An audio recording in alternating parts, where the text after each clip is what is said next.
ज्ञान मंत्री model school के यूट्यूब चैनल में आप सबका फिर से हार्दिक स्वागत है। मैं मिहिर व्यास।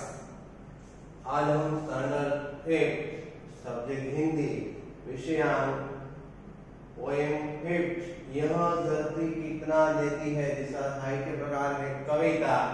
उसके कवि है सुमित्रानंदन पंत। विषय वस्तु है व्यक्ति को हमेशा निस्वार्थ भाव से कोई भी कार्य करना चाहिए।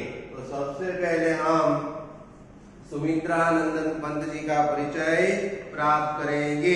तो कृपया अपनी पाठ्य पुस्तक निकाले और पेज नंबर 34 पर ध्यान दीजिए। तो आइए हम प्राप्त करते हैं सुमित्रानंदन पंत का परिचय। तो सुमित्रानंदन पंत का जन्म अल्मोड़ा के कसोनी गांव में 20 मई 1900 को हुआ था। महात्मा गांधी से प्रभावित होकर स्वाधीनता आंदोलन यानी स्वतंत्रता आंदोलन में उन्होंने भाग लिया था और वे सक्रिय कार्य करने लगे। इन्हें ज्ञानपीठ पुरस्कार, नेहरू शांति पुरस्कार और पद्म भूषण पुरस्कार से सम्मानित किया गया है। 28 दिसंबर 1977 को इनका निधन हुआ।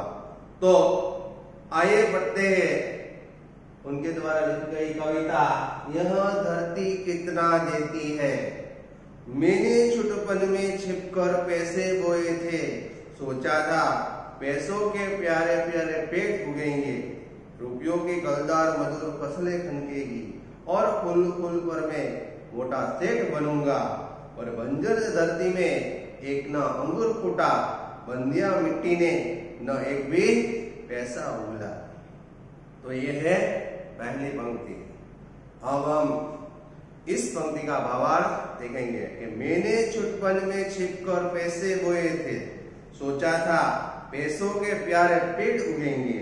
तो सुमित्रानंदन पंत जी यहाँ कहते हैं कि मेरे बचपन में, छुटपन यानी बचपन बाल्यावस्था में, मैंने घर वालों से छिपाकर जमीन में कुछ पैसे इस कारण के साथ गाड़ दिए थे कि इन पैसों से मैं सुंदर सुंदर तथा प्यारे प्यारे पेड़ उत्पन्न हो गए। बरोबर।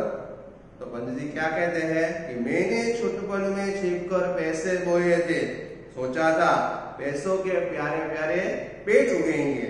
तो पंत जी कहते हैं कि मैंने बचपन में घर वालों से छिपाकर जमीन में कुछ पैसे इस आशा के साथ गाड़ दिए थे, उसके अंदर जमीन के अंदर गाड़ दिए थे कि इन पैसों से सुंदर तथा प्यारे पेड़ उत्पन्न होंगे, रुपयों की कलदार मधुर फसलें खनकेगी और फूल फूल कर मैं मोटा सेठ बनूंगा। तो जिन पर चमकीले तथा चांदनी के समान सुंदर सुंदर रुपयों की सरस फसलें उगेगी और हवा के झोंके आने पर रुपये खनकेंगे। बरोबर, उसकी आवाज आएगी और उन रुपयों को मैं तोड़कर इकट्ठा करूंगा और थोड़े ही दिनों में मैं मोटा सेठ बन जाऊंगा। ये कौन कहता है? पंत जी। कि रुपयों की कलदार मधुर फसलें खनकेगी और फूल फलकर मैं मोटा सेठ बनूंगा। तो जिन पर चमकीले तथा चांदी के समान सुंदर उपयोगी सुंदर फसलें उगेगी और हवा के झोंके आने पर रुपये खनकेंगे और नीचे गिरकर उन रुपयों को मैं तोड़कर इकट्ठा करूंगा और थोड़े ही दिनों में मैं मोटा सेठ बन जाऊंगा। पर बंजर धरती में एक न अंकुर फूटा, बंदिया मिट्टी ने न एक भी पैसा उगला। परंतु दुर्भाग्यवश यह है कि उस बंजर, उस सुनसान निर्जन जमीन पर उनका एक भी अंकुर यानी बीज नहीं निकला, क्योंकि उसने एक भी पैसा किया था। परिणाम स्वरूप उन पैसों को बोकर मैंने सेठ बनने का जो स्वप्न देखा था वह धराशायी हो गया यानी नष्ट हो गया। तो पर बंजर धरती में एक न अंगूर फूटा, बंदिया मिट्टी ने न एक भी पैसा उगा।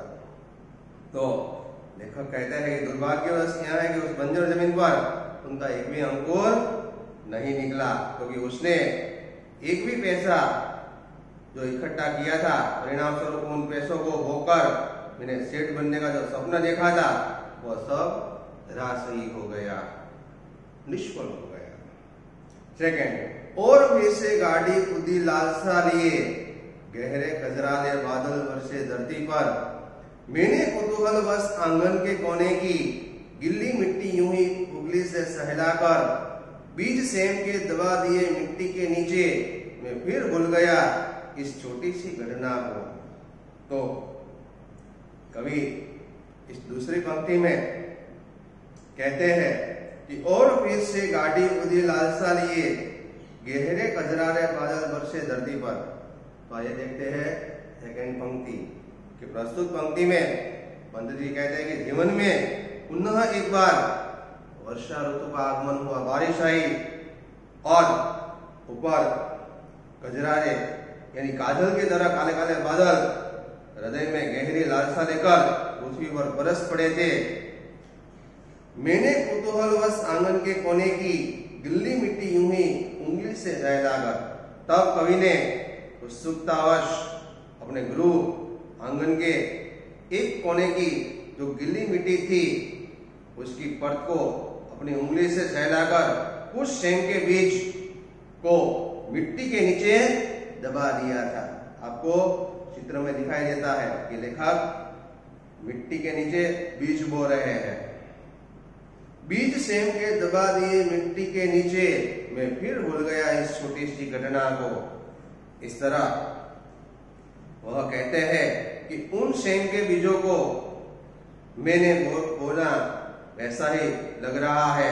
कवि कहता है कि आंगन में सेम के बीज बोने की इस छोटी सी घटना को वह जल्दी ही भूल गए।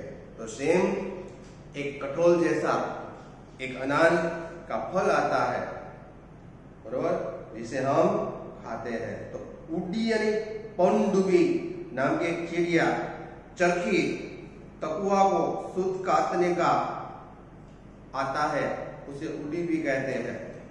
कि और फिर से गाड़ी उदी लालसा लिए, गहरे कजरारे बादल बरसे धरती पर।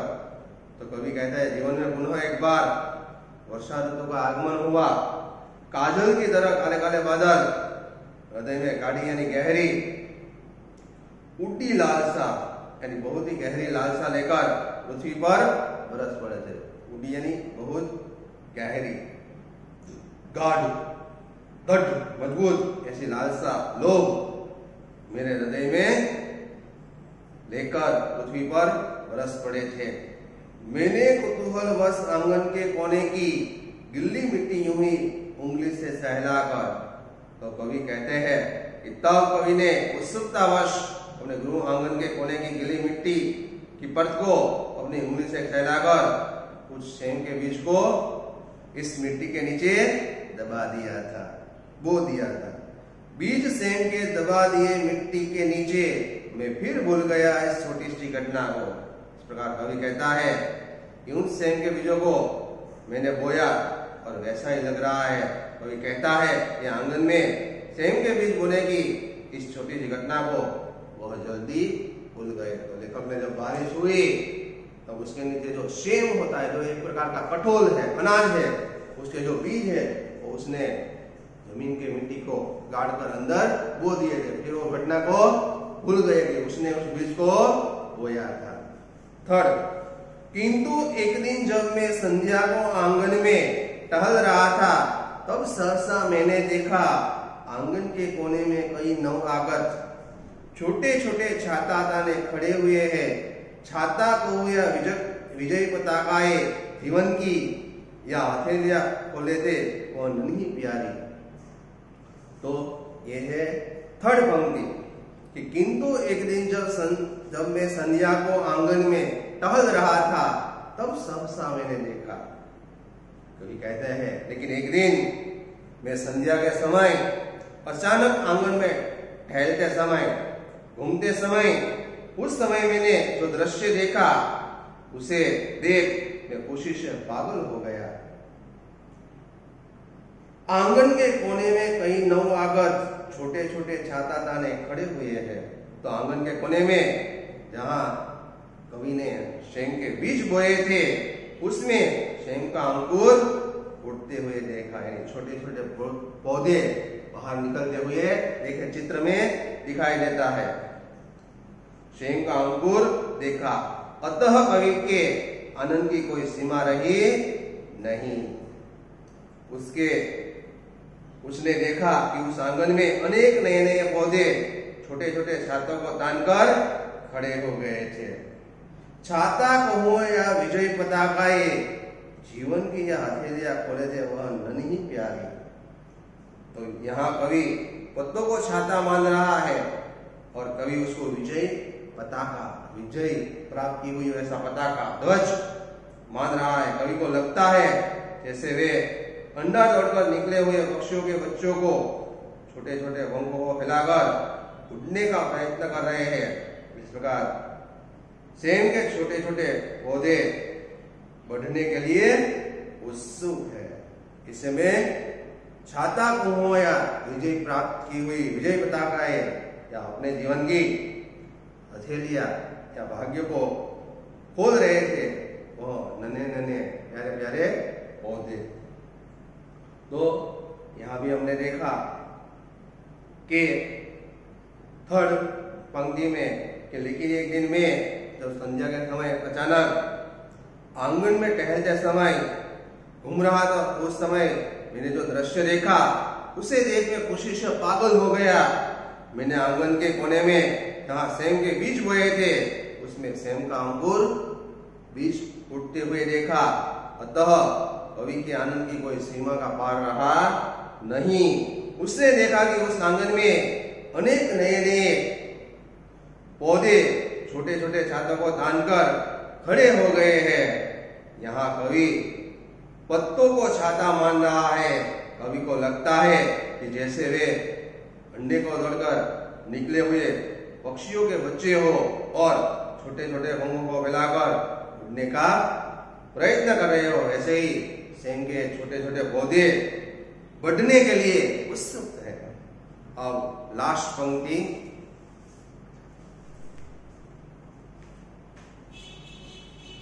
ओ समय पर उनमें कितनी फलियां फूटी, कितनी सारी फलियां, कितनी प्यारी फलियां, पतली चौड़ी फलियां, उफ उनकी क्या गिनती। लंबी लंबी उंगलियों से नन्ही नन्ही तलवारों सी पन्ने के प्यारे हारों सी जी भर भर दिन रात मोहल्ले भर ने खाई। कितनी सारी फलियां, कितनी प्यारी फलियां, यह धरती कितना देती है, धरती माता तो कितना देती है अपने प्यारे पुत्रों को। तो ये लास्ट फोर्थ पंक्ति में कवि कहता है कि ओ समय पर उनमें कितनी फलियां फूटी। तो कवि कहता है कि समय समय पर उनमें कितनी सारी फलियां उस पौधे पर लगती है और उनके द्वारा लगाई गई शंख की लता में निरंतर फलियां लगती गई।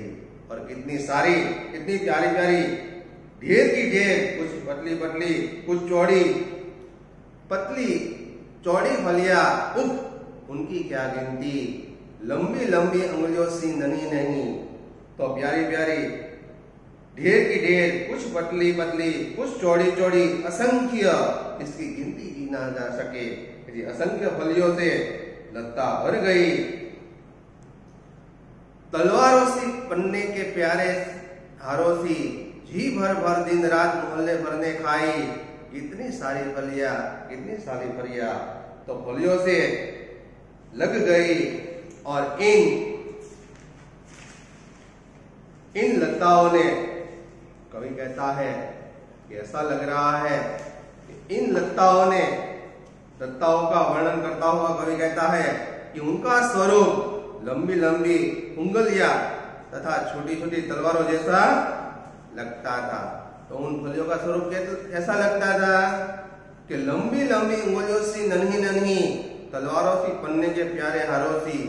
तो उन लताओं का वर्णन, सेम के पौधे का वर्णन करता हुआ कवि कहता है कि उनका स्वरूप लंबी लंबी उंगलियों जैसा अथवा छोटी छोटी तलवारों जैसा लगता था, अथवा ऐसा प्रतीत होता था जैसे वे पन्ने से निर्मित सुंदर हार हो।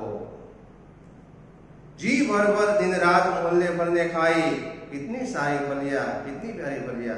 तो इस प्रकार शेन की फलियां सच्चे मोती के डोरियों की तरह खिली हुई थी। इस प्रकार झुंड की झुंड शेन की लटकती हुई फलियां ऐसी लगती थी जैसे आकाश में झिलमिलाते हुए तारों के छोटे छोटे समूह हो। और इस प्रकार लोगों ने जी भर भर के रात को मोहल्ले भर लोगों ने यह फलियां खाई, कितनी सारी फलियां खाई और कितनी प्यारी प्यारी फलियां खाई। यह धरती कितना देती है, हे धरती माता तू कितना देती है अपने प्यारे पुत्रों को। तो कवि इस पंक्ति में कहता है यह धरती कितनी सारी फलियां और कितनी प्यारी फलियां यह धरती देती है। धरती माता अपने प्यारे पुत्र को कितना फल देती है। तो व्यक्ति को हमेशा निस्वार्थ भाव से कार्य करना चाहिए। तो आइए अब हम स्वाध्याय देखते हैं। किसने कब पैसे बोए थे? तो कवि ने, पंत जी ने। तो यहाँ पर सत्ता लिया छोटपन तो बचपन बाल्यावस्था बंजर तो जिस मिट्टी में कुछ न हो, नवागत तो नहीं आए हुए, कलदार को रुपया पैसा, लालसा तो इच्छा। अब हम इसका स्वाध्याय देखेंगे। तो कृपया आप अपनी बुक निकालें।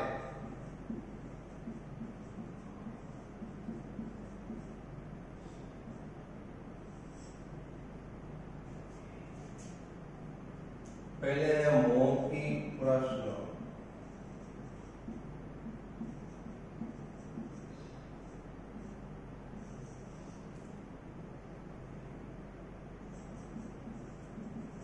किसने कब पैसे बोए थे? तो कवि पंत जी ने।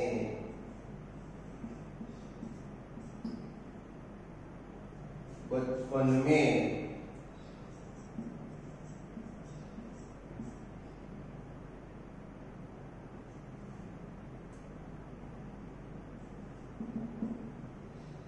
इसने बचपन में घर वालों से छिपाकर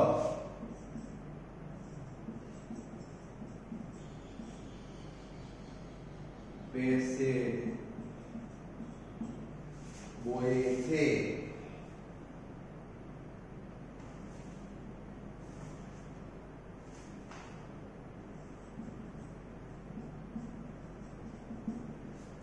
सेकेंड, कवि का नाम बताइए। तो कवि का नाम क्या है? इधर लिखा हुआ है सुमित्रानंदन पाल।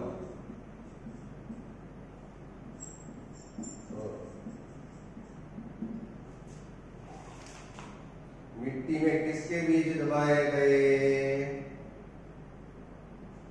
तो मिट्टी में सेम, जो एक कठोर अनाज है।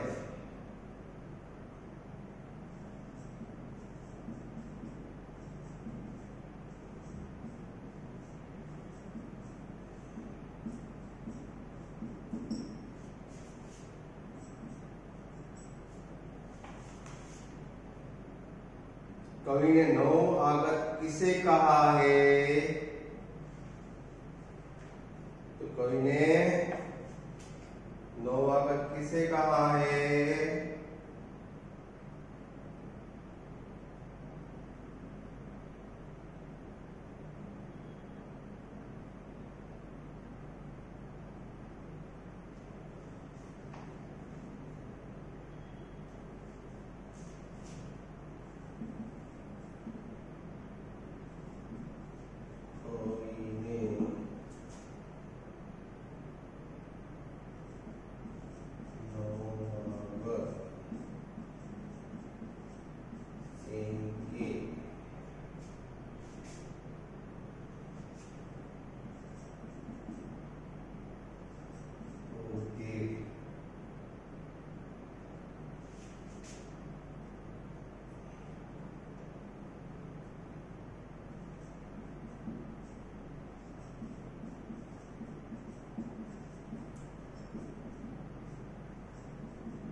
क्या सोचकर पैसे बोए थे?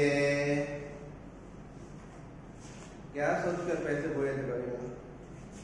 तो ये लिखित है।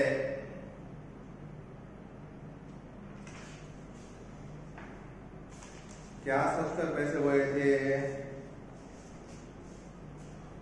तो कवि ने बचपन में घर वालों से छिपाकर जमीन में कुछ पैसे इस आशा के साथ गाड़ दिए थे कि इन पैसों से सुंदर सुंदर तथा प्यारे प्यारे पेड़ उत्पन्न होंगे। तो सेकंड में लिखित प्रश्न, पहला अंश,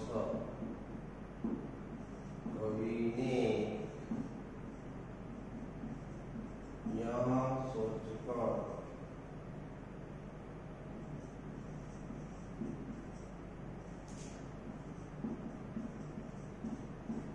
ऐसे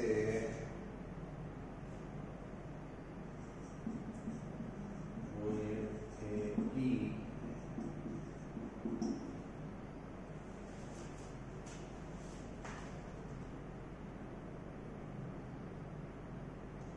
इन पैसों से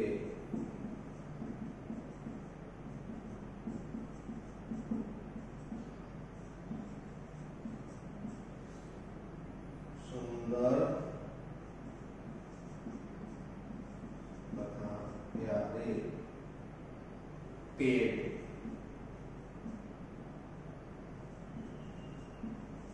उत्पन्न होंगे।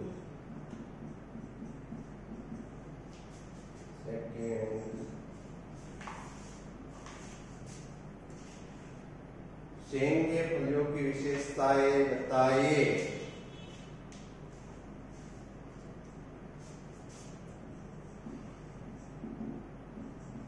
तो सेम की फलियां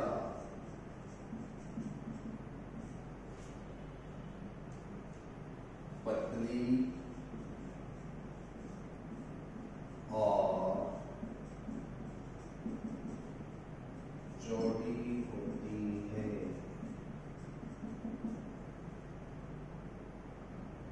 वह लंबी लंबी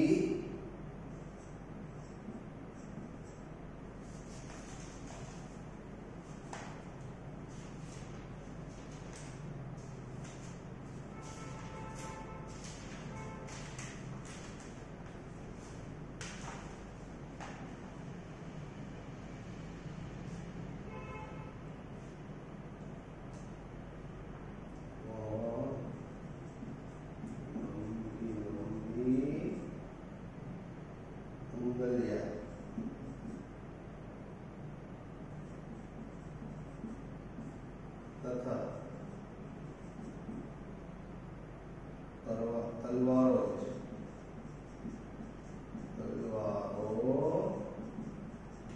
ऐसी लगती थी। तो ये दो प्रश्न है, मौखिक प्रश्न और लिखित प्रश्न। ये आपको अपनी इसी बुक में लिखना है। और बंजर धरती में एक नाम को छोटा, कवि और कविता का नाम। कवि का नाम क्या है? सुमित्रानंदन पंत। तीसरा प्रश्न।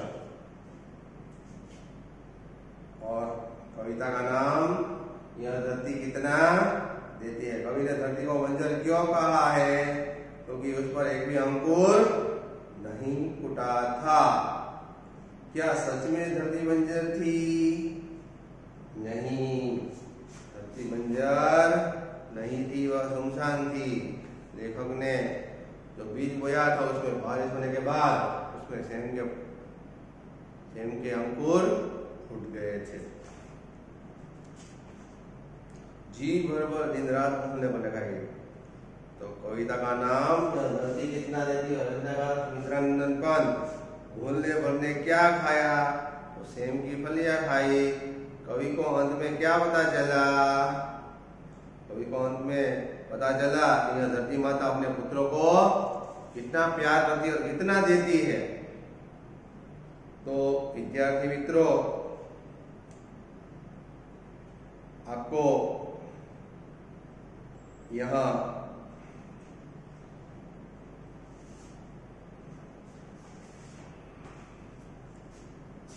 जो है रिक्त स्थान की पूर्ति कीजिए। अंकन में अपनी ही काव्य में से ढूंढकर आपको लिखना है ये रिक्त स्थान की पूर्ति। बराबर, मैं ढूंढता हूं। थर्ड पंक्ति में है आंगन के कोने में कई नवआगत छोटे छोटे छाता ताने खड़े हुए हैं। लंबी लंबी अंगुलियों सी नन्ही नन्ही तलवारों सी पन्ने के प्यारे हारों सी वाक्य बनाए। तो कवि ने सेम के बीज बोए। कवि ने सेठ बनने का स्वप्न देखा। सेम के पौधे छाता तानकर खड़े थे। सेम के फलियां तलवार जैसी लग रही थी। तो सुंदर लड़की, बराबर, ऐसे आपको इसी में से ढूंढकर लिखना है। खाली जगह मिट्टी, तो बंजर बंदिया मिट्टी। कजरारे बादल, खाली जगह सेठ, मोटा सेठ। बंजर धरती। भाषा और व्याकरण में आपको लिखना है, वो मैं आपको लिखवा देता हूं।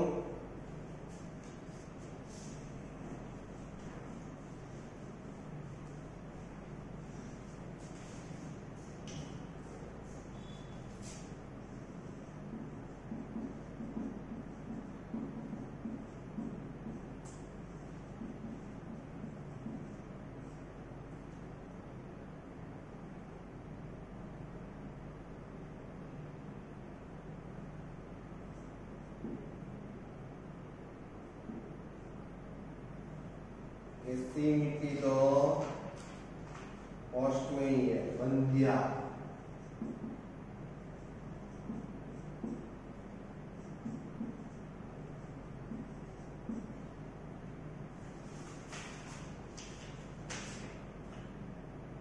फिर खाली जगह बादल,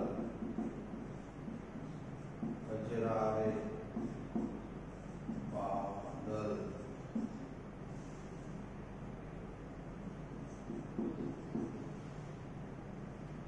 मोटा सेठ,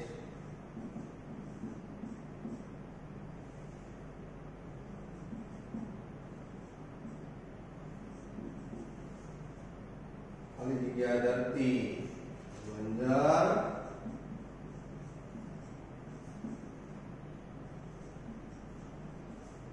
धरती। ये है विशेषण और विशेष्य वाले शब्द। मोटा तो छोटा, धरती तो आकाश, छोटा तो मोटा। सघन तो निर्घन, गहरा तो छछरा, दिन तो रात। पर्यायवाची शब्द लिखिए। धरती तो वसुंधरा, धरित्री, पृथ्वी, छुटपन तो बचपन, बाल्यावस्था। बादल तो मेघ, घन। पेट में बंदर कूद रहे हैं। बराबर, वाक्य शुद्ध करे। पेट के ऊपर बंदर कूद रहे। दीवार में मत लिखो, दीवार पर मत लिखो। मेरे को दिल्ली जाना है, मुझे दिल्ली जाना है। हम खेलने जाएगा, मैं खेलने जाऊंगा। हम खेलने जाएगा नहीं, हम खेलने जाएंगे। कुर्सी में मत बैठो, कुर्सी पर मत बैठो। तो विद्यार्थी मित्रों, आपको होमवर्क के अंदर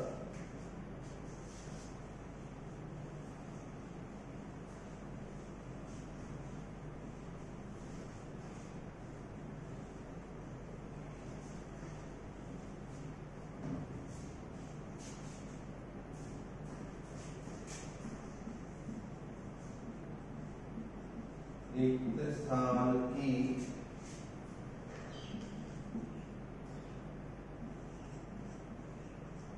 पूर्ति करें।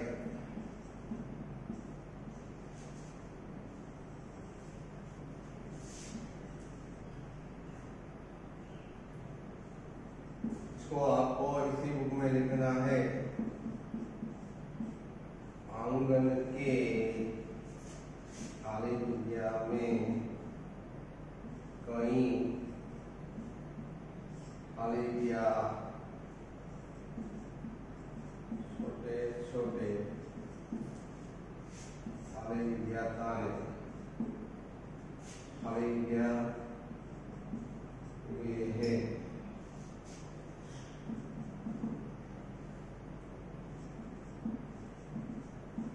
लंबी लंबी खाली जगह सी नन्ही नन्ही खाली जगह सी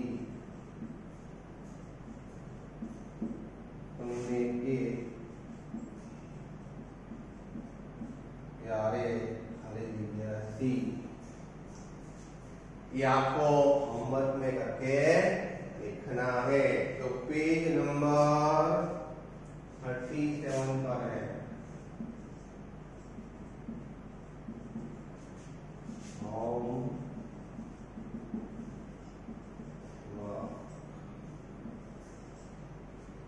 तो लिख लीजिए आप। अगले पीरियड में हम मिलेंगे। अस्तु।